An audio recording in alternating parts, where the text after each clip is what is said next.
ഇന്ന് AKBRF എറണാകുളം സംഘം പോകുന്നത് ലോകത്ത് അങ്ങനെ അധികമൊന്നും കാണാത്ത ഒരു വിസ്മയ ലോകത്തിലേക്കാണ്.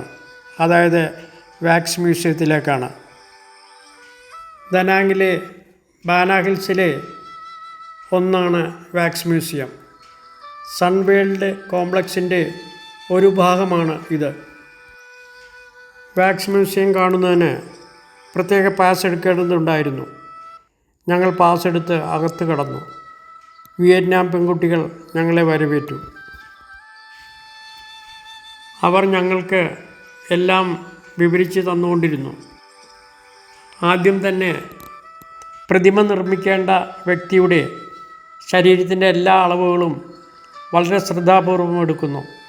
മുഖം, കൈകൾ, കാലുകൾ തുടങ്ങിയ എല്ലാ ഭാഗങ്ങളുടെയും അളവെടുക്കുന്നു. ഏതെങ്കിലും മെറ്റലോ വയറോ ഉപയോഗിച്ച് പ്രതിമയുടെ സ്കെൽട്ടൻ തയ്യാറാക്കുന്നു.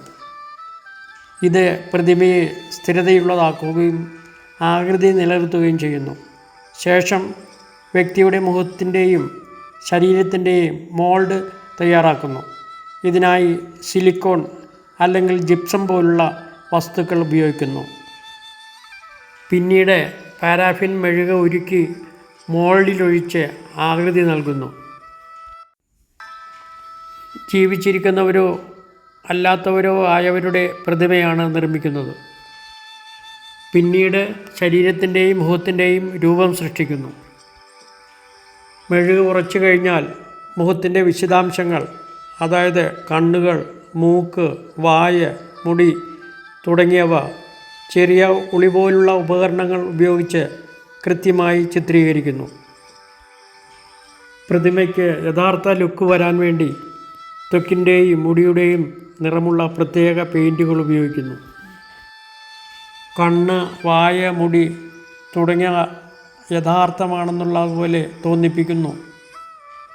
പിന്നീട് പ്രതിമയ്ക്ക് യഥാർത്ഥ വ്യക്തികളുടെ വസ്ത്രങ്ങളും ആഭരണങ്ങളും ധരിപ്പിക്കുന്നു. ഇത് പ്രതിമയെ കൂടുതൽ ആകർഷകമാക്കുന്നു. മെഴുക് പ്രതിമകൾ ഉണ്ടാക്കാൻ പാരാഫിൻ വാക്സ്, പെയിൻറ്റ്, വസ്ത്രങ്ങൾ, ആഭരണങ്ങൾ എന്നിവ ഉപയോഗിക്കുന്നു. മെഴുക് പ്രതിമകൾ വളരെ ശ്രദ്ധയോടെ കൈകാര്യം ചെയ്യേണ്ടവയാണ്. താപനില ക്രമീകരിച്ച് നിർത്തേണ്ടതുണ്ട്. പ്രതിമകൾ തൊടാൻ അനുവദിക്കില്ല, കാരണം ഇവ എളുപ്പത്തിൽ കേടാവാൻ സാധ്യതയുണ്ട്. മെഴുക് പ്രതിമകൾ നിർമ്മിക്കുന്നത് ഒരു കലയും അതോടൊപ്പം ശാസ്ത്രവുമാണ്. വളരെയേറെ സ്കില്ലും ക്ഷമയും ആവശ്യമുള്ള പ്രവൃത്തിയാണത്. ഇവിടുത്തെ പ്രതിമകൾ ഇറ്റാലിയൻ കലാകാരന്മാർ നിർമ്മിച്ചതാണെന്ന് ഗൈഡ് പറഞ്ഞു. യഥാർത്ഥ വ്യക്തികളെ പോലെ തോന്നിപ്പിക്കുന്നവയാണ് ഇവിടുത്തെ ഓരോ പ്രതിമകളും. വാക്സ് മ്യൂസിയം കാണുന്നത് സാംസ്കാരികവും രസകരവുമായ അനുഭവമാണ്. ഇവ യഥാർത്ഥ വ്യക്തികളെ പോലെ തോന്നിപ്പിക്കുന്നതുകൊണ്ട് സന്ദർശകർക്ക് പ്രശസ്തരായ വ്യക്തികളോട് അടുത്തു നിൽക്കുന്നത് പോലുള്ള ഒരു ഫീൽ ലഭിക്കുന്നു. വാക്സ് മ്യൂസിയം കുട്ടികൾക്ക് ചരിത്രവും സംസ്കാരവും പഠിക്കാൻ ഒരു ഉപാധിയാണ്.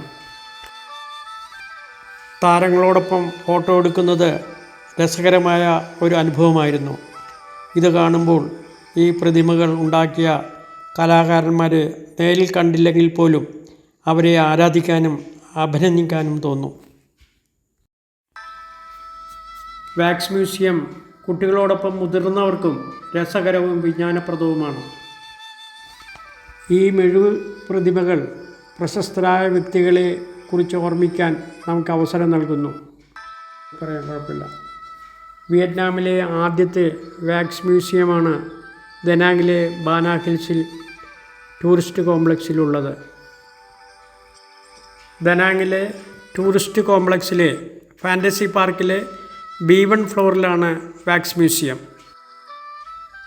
രാവിലെ 8 മണി മുതൽ വൈകിട്ട് 5 മണി വരെയാണ് സന്ദർശന സമയം. 1,00,000 VND ആണ് ഒരാൾക്ക് ടിക്കറ്റ് റേറ്റ്. അതിന് സമാനമായ ഇന്ത്യൻ റുപ്പി 320 രൂപ. കുട്ടികൾക്ക് പ്രവേശനം സൗജന്യമാണ്.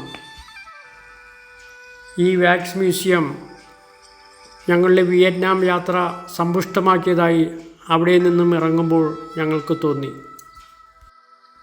വീഡിയോ ഇഷ്ടമായാൽ ലൈക്ക് ചെയ്യുക, ഷെയർ ചെയ്യുക. ദനാങ്കിലെ കൂടുതൽ വിശേഷങ്ങൾ അടുത്ത വീഡിയോയിൽ.